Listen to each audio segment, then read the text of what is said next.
The Lakers entered Friday's matchup with the Utah Jazz on a tear. They lost 5 of their 6 games without LeBron James in the lineup, but after coming back from a 15-point hole against the Dallas Mavericks, they seemed to right the ship against the Detroit Pistons with a huge on Wednesday. But the Jazz represent a much more daunting challenge. They have one of the best home court advantages in all of basketball, and unlike the Pistons and Mavericks, they have experienced some degree of playoff success recently. This is the sort of game that the Lakers would struggle to win even with a healthy James.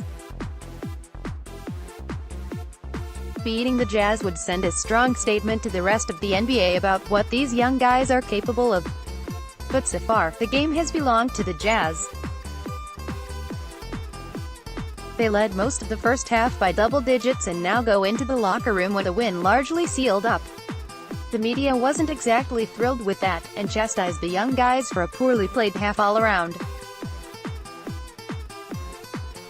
Luke Walton wasn't pleased with the opening few minutes, with Lal conceding 2 open threes to Royce O'Neal, then a putback of a miss from Rudy Gobert that put Utah up 8-3. Mike Treadle, @Lakers reporter, January 12, 2019. The Lakers carried none of the momentum from Wednesday's win into this game. They were blitzed to the tune of a 15-5 lead early on, allowing 3-pointers to Royce O'Neal that gave the Jazz control of the game. And the Utah Jazz never bothered playing a point guard ever again. Bill Oram, @Bill Oram, January 12, 2019. Things went so well for the Jazz early in this game that they may need to consider this strategy moving forward. Maybe Donovan Mitchell isn't a shooting guard. Maybe he's a score-first point guard. Lakers needed to win the non-Mitchell Gobert minutes and that's not happening. Silver screen. That is especially true when so many point guards are hurt. But the Lakers don't have much depth to speak of right now either. Didn't count, but Joe Ingles deserves the bucket for making this. Via Utah Jazz pick. Twitter.com/VZ2MGJDL7A, Slam, @Slam Online, January 12, 2019. Joe Ingles nearly extended the Jazz lead even further with a full court heave at the end of the first quarter. Thankfully, he was a bit late. Technically, a shot cannot count with 0.2 seconds left anyway. It would have to be a tip, which this obviously wasn't. This seems like an appropriate moment to note the Lakers are being out-rebounded 23-13. Kyle Goon, @Kyle Goon, January 12, 2019. The Lakers aren't exactly known for playing big. They usually have one center on the floor at a time. The Jazz play Rudy Gobert and Derek Favors together for long stretches of games.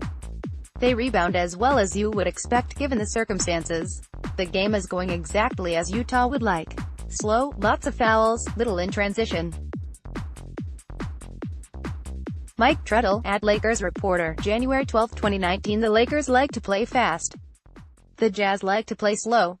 The Jazz also have their 2 conductors, Mitchell and Gobert. As long as they have those 2 players, they can play the way they'd like. The Lakers don't have LeBron James. Without him, dictating terms of a game is far more difficult. A beautiful dunk by Donovan Mitchell over JaVale McGee has this place loud. The Lakers trailed the Jazz 53-38 late in the second quarter.